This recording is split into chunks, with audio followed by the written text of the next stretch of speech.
Hello, দেখো এইবার সবচেয়ে দামি আর সবচেয়ে বড় ঢোল আমার হওয়া চাই। এটা কানে ভালো করে ঢুকিয়ে নাও। আর সবচেয়ে বড় তাজিয়া আমার হওয়া চাই। যত টাকা লাগে আমি দেব, কোনো টেনশন করবে না। ঠিক আছে, রাখছি। প্রিয় ভাই, এত বড় ঢোল নিয়ে তুমি করবে কি? কি করবে মানে কি হজরত? মহরমের মাস আর আমি ঢোল বাজাবো না? এইবার তো সবচেয়ে বড় ঢোলটা চেয়েছি, যাতে পুরো শহর দেখে আর বলে এই তো ইমাম হুসাইন রাদিয়াল্লাহু তাআলা আনহুর সবচেয়ে বড় আশি। আর যারা ঢোল বাজাতে আসবে তারাও সবচেয়ে বড় দক্ষ। আপনিও দাঁড়িয়ে দাঁড়িয়ে দেখতে থাকবেন হজরত।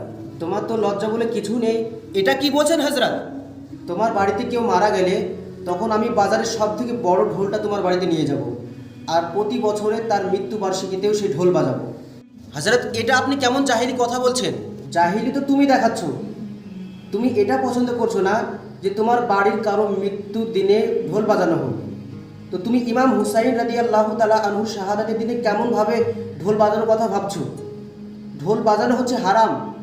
যে ঢোল বাজাবে সেও গুনাহগার, যে ঢোল বাজাতে বলবে সেও গুনাহগার, আর যে ঢোল বাজানোর তামাশা দেখবে তারাও গুনাহগার। নামাজ তো পড়া জানো না, কোরআন তো পড়তে জানো না। আচ্ছা বলো তো, গোসলে ফরজ কয়টি? গোসলে ফরজ হজরত মনে হয় 7টি হবে। দেখো আফসোস, না গোসলে ফরজ কয়টি জানো, না ওযুর ফরজ কয়টি জানো, নামাজের শর্ত সম্পর্কে জানো না, নামাজের ওয়াজিব সম্পর্কে জানো না, আর বলো যে আমি ইমাম হুসাইন রাদিয়াল্লাহু তাআলা আনহুর বড় আশি। আমি আমার ভুল বুঝতে পেরেছি হজরত। আমি আর কখনো এরকম কাজ করব না। বোঝানোর জন্য আপনাকে অনেক অনেক ধন্যবাদ। তবে হজরত, এই মহরম মাসে ঢোল বাজাবো না তো আমরা কি করতে পারি? মহরম মাসে কি করবে? বেশি বেশি করে কোরআন শরীফ তেলাওয়াত করো।